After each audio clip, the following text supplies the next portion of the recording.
Maybe just before starting, for those who do not know you yet, Patrick is very often coming to ATEL for presenting, and Benjamin is our board member. But if you can briefly introduce yourself, it will be great. Okay. Does it work? Okay. Yeah. Hello, everyone. My name is Patrick Simeon. I'm head of money market at Amundi since 2006, in charge of 5 portfolio manager, money market fund portfolio manager, dedicated to liquidity, capital preservation, and consistency of the performance. We manage around 185 billion euro. Benjamin. Thank you. So I'm Benjamin Defays. I'm working for Revantage. So it's a Blackstone portfolio company. And I've been working about 14 years in Treasury, in different corporate treasury roles, from listed companies to privately owned companies. A lot of trade finance and liquidity and cash management in my career. So. Maybe first question for you, Patrick. So you very often comment the state of economy and interest rate. We saw a recent cut by a 0.25%. We saw in the US a different situation, also a different situation in UK. Some countries where we could come back to negative rate in Switzerland. What is your view on the market? What are the opportunities? Or do you, let's say, describe briefly the situation of the market in terms of interest rates? Yes, there are a lot of difference between different economies. Obviously, the U.S. economy is quite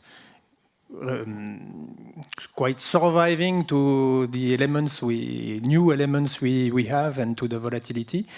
So, and of course, what I would mention is that central bankers need some more time to assess what will be the consequences of all those political jitters and changes in terms of tariffs and trade war.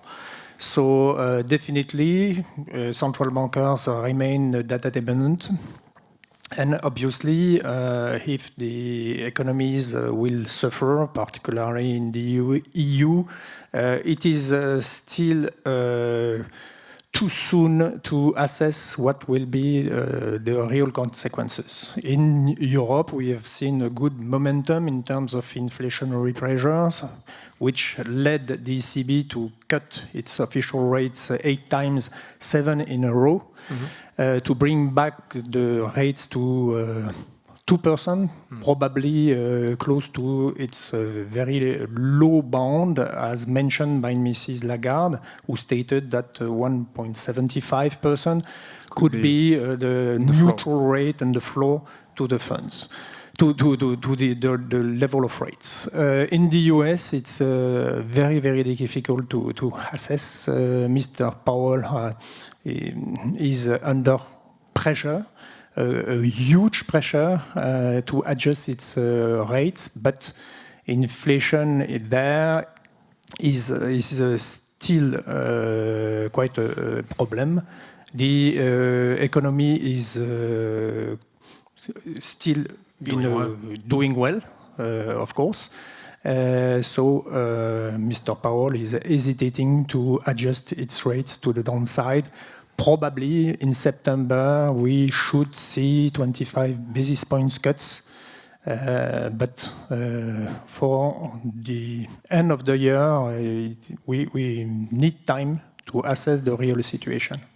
We can expect to have a different shape of the yield curve, so... Yes, of course. We have, on the longer end, we have seen a normalization, obviously. Yeah. So a steepening of the curve, which is good for the bond markets, of course. In Europe, for example, as regards money market funds and the short-term nature of our funds, it was quite difficult to bet on rate cuts and to adjust our interest rate positioning to those rate cuts to try to benefit from those rate cuts because of the inversion of the curve on the very short-term end, from 1 day to 2 years. So the normalization has been done above 2 years, but as regards the very short-term end of the curve, it's still a little bit inverted, and for money market funds, for example, it was quite complicated to try to bet on rate cuts, while the carry was very negative. So up to 75 basis points from 1 year OIS Ester swap tenor versus the Ester spot. So when you manage a fund with a very, very short-term basis compared to an overnight investment, it's quite difficult to bet on rate cuts, to benefit from rate cuts, and with this sharp negative carry we've got, because market participants were permanently anticipating rate cuts.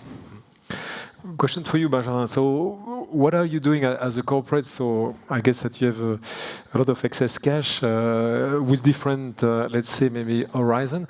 Are you segmenting your cash? And what are you doing? What are the products you are using? So just to follow up on the market moves, etc. So in like treasurers, we cannot bet, right? And whether we have projections, like we've seen so many times, projections like, okay, it's going to go down by 25 bips, up by 25 bips, and it never happens as expected. Like we've seen in the last 10 years, always been very much volatility, unexpected events.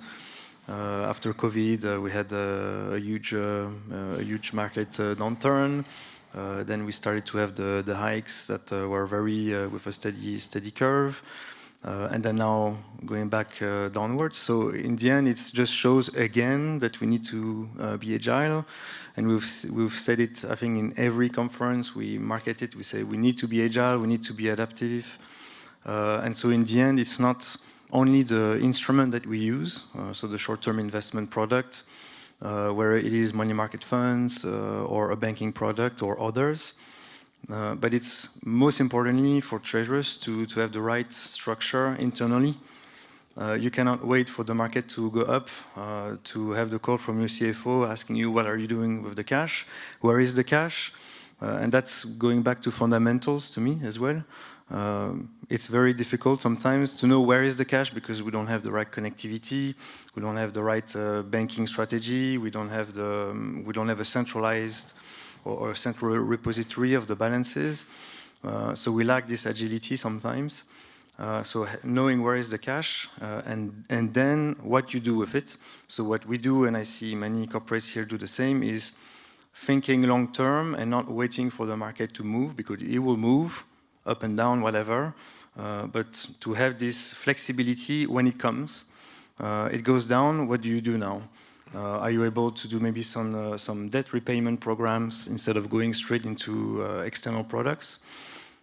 So having this thinking, this discussion with the C-suite, with the legal and tax teams, for example, to have a centralized cash management structure, implement an in-house banking, for example, to have the right system that allows you to automate the sweeps, not to be dependent on the banks to do it, but to have a TMS that can do it for you, automate the calculation of interest to help your accounting team. Once you have this in place, it takes so much time because you need to market it internally. It's a commercial speech you need to have a centralized structure, and you cannot centralize the cash as you want. There are companies that are not able to centralize the cash in all jurisdictions, but also because of the business nature, you cannot. So you need to market this internally, and that will take a couple of months at least, then the technology, and then you think only, okay, now I have centralized my cash, I can make a decision fairly quickly, whatever is the market looking like. Yeah, it's interesting what you say, because when we look at the ESCT European survey, we saw that cash flow forecasting remains the first issue for corporate treasurers in the next 12 to 24 months. So it means that even at the level of multinational companies, they are still chasing for getting the accurate figures, because you cannot predict and place your money properly if you don't know exactly how much cash we will have. And the second trend we've noticed also in the last year, it's the wish of centralization in-house bank, but more and more payment factories where people try to be more efficient, to save time and to have a better grip on the excess cash. Another trend, I don't know if you agreed, I don't know first for you, Patrick, if you've seen changes in the strategies of corporates adapting to the current market situation, because we have the impression that our members are not, let's say, agile or anticipating in general, and so they are a bit reactive and proactive in the current situation, amazingly. Treasurers are very conservative in the way that liquidity is their utmost priority, capital preservation, of course. Those who are able to quite well segment their cash given their investment horizon, they have possibilities to consider other solutions, ultra short-term bond solutions. But what counts and is quite key is the presumption of cash and cash equivalency. So this limits a lot the possibility for treasurers to adapt the management of their cash, even if they can have some more visibility. The products they use must have a consistent performance, which means an insignificant change in terms of value to keep this presumption of cash and cash equivalency. This is key. So this explains why the amount of cash we manage within money market funds are considerably higher than what we manage through ultra short-term bond funds. And of course, treasurers are quite aware that there is no free lunch. If you want to get some more return, you have to take a little bit more risk and also lengthen your investment horizon to be less dependent on the volatility of the performance. I see. If I can comment, for me, it's like business first. Like we would not deviate the strategy, the investment strategy, because, for example, the USD is higher than euro. No, it's okay. You have cash in euro, you invest that in euro, and then, as you said, François, cash forecasts. Sometimes, like, we try to have a cash forecast for the next 3, 4, 5, 6 months, but let's already get some forecast for tomorrow. Even for today, sometimes it's difficult to get. So it's really to think about having this liquidity, this visibility on cash, but then how long? Okay, so you can be a longer term, and yes, you will have better yields, but business first, right? And for treasurers, we're safeguarding assets, so it's liquidity first, always liquidity first, and return will come eventually, but it's always safeguarding assets, and it goes with I invest for 1 week because I know I have 1 week, or 3 months if I know I have 3 months. It's not in the objective to make a better return. So daily liquidity, it's an important factor for you when... It's key, yeah, it's really key, and we work very hard to get intraday visibility, not even real time, but just having some intraday visibility on our bank accounts. Sometimes it's already a challenge. To have even end of day, it's a challenge sometimes. So if you can already get the connectivity right in one place, I think you've achieved a pretty major milestone. And it's going back to basics, really. And then you reach the intraday liquidity, visibility, and then you start to think, okay, now I know what I can do with it. Money market funds, because money market funds, you can have sometimes intraday liquidity as well. But money market funds also requires you to have, well, it's not a pure requirement, but to be efficient, you need to have it centralized already. You need to have a centralized structure, otherwise you're not going to start to onboard each and every entity with the money market funds. So if you don't have that, then you have other products. Simply talking to your bank, what can you offer me on current accounts, strategies in place, savings accounts, things like that. Like it's back to basic. We don't put all our eggs in the same basket. No, what is quite interesting, so when we question our members across Europe, we have the impression that layering of the cash, it's not something that is so common. It's more theory than practice. So a lot of people or CFOs are so scared after the COVID and the banking crisis that they focus on immediate liquidity. What you mentioned is quite interesting, the real time. So we will be soon, especially with instant payment, digital euro, in a situation when you can imagine to have several, let's say, excess cash during the day, we could imagine that you call not only one time Patrick's and Amundi's team, but several times to make some several placements, especially for the merchant, where you can have a lot of B2C activities. But have you noticed some changes? Because what is amazing when we look at the European survey, and you can find it on ATEL website, on the EACT website, we had a question for a couple of years now on excess cash liquidities. What are you doing with the excess cash? I'm still surprised that money market funds and guarantee deposit or tri-party repos or solution like that are still not really picking up. Although, and I'm sure that Veronica could comment, we see an increase of the total asset placed in the money market funds. Have you noticed a change, or after the crisis of 23, we were expecting a change and let's say focus for quality? I think it depends on the level of maturity of the Treasury, but not only the whole company, understanding on deposits, investment world. Sometimes it's already hard to sell money market funds. What is a money market fund? Well, sometimes good luck to explain this to the C-suite. It seems so obvious for all of us here, but it's not so obvious for everybody internally. So communication is key. Yeah, the communication is key, and then when you sell it, and then there's good chance that it will be approved. But when you think about third-party repo, that's another level.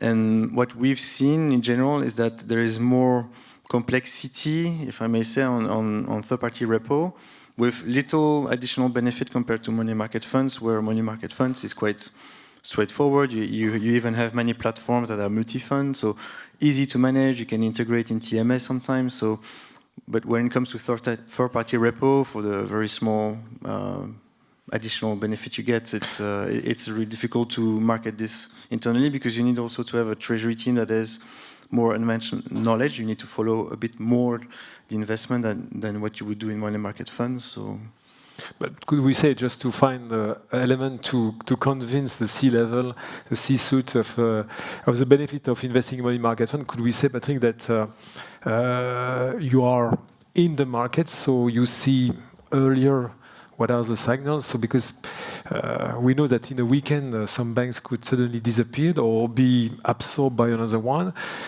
and we still don't know what will be the consequences if I'm thinking about the Swiss market on UBS and the new rules they will take.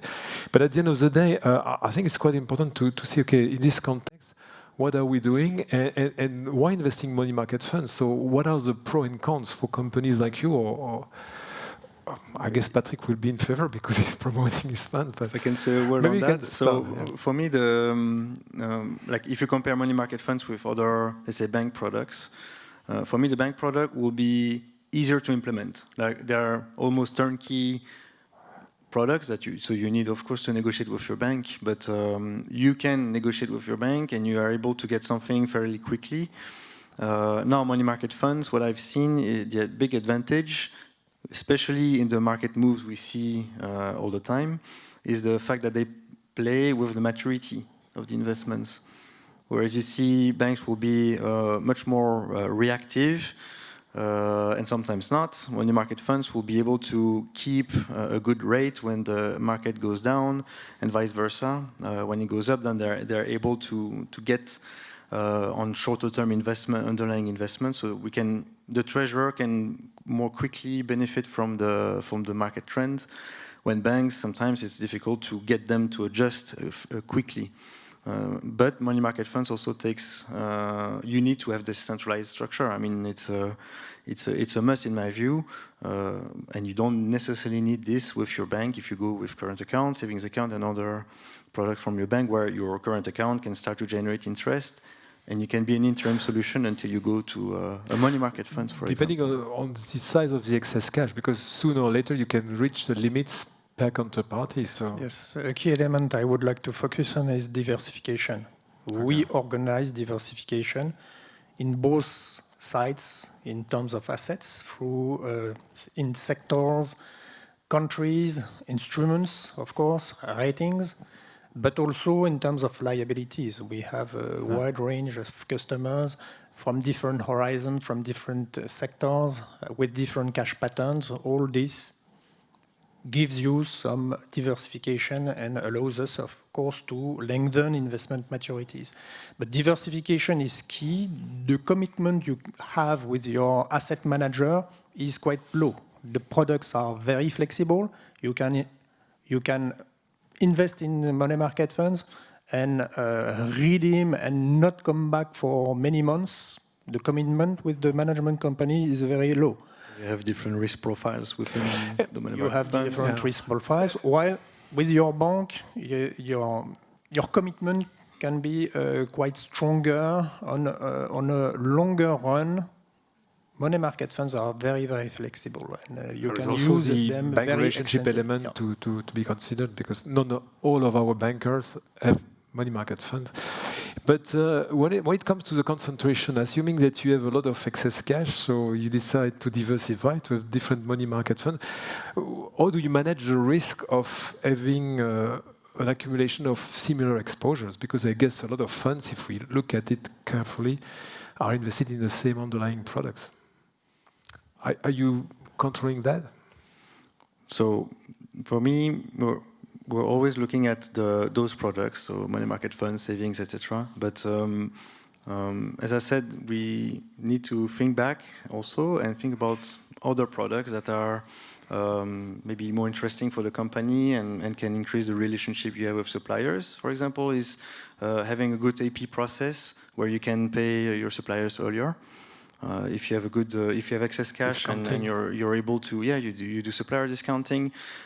So sometimes we just jump into external products, even if they are great. But you need to think about debt repayment and having the capability to pay your suppliers on time. This is, I think, the best investment for the company, and in terms of return as well, but also the relationship with external stakeholders. So your takeaways will be agility and being opportunistic when it comes to investment. Yeah. Maybe a final word, so any tips or advice just to encourage people who do not use yet money market fund to use it? Patrick?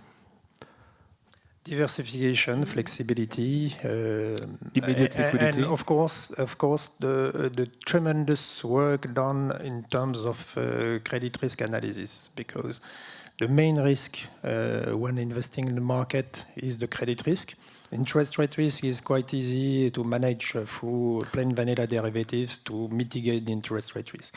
But when it comes to the credit risk, counterparty risk, we have dedicated all the money market portfolio manager have a strong in-house dedicated risk teams analyzing and trying to anticipate any credit default, of course, obviously, but also credit event, which could play on the liquidity of the product or the volatility of the performance. You're right. It's extremely difficult for corporates and our members to assess the counterparty risk. Thanks a lot for this comment. So it's time to close this session and to move to the next one. So thanks a lot. François, thank you.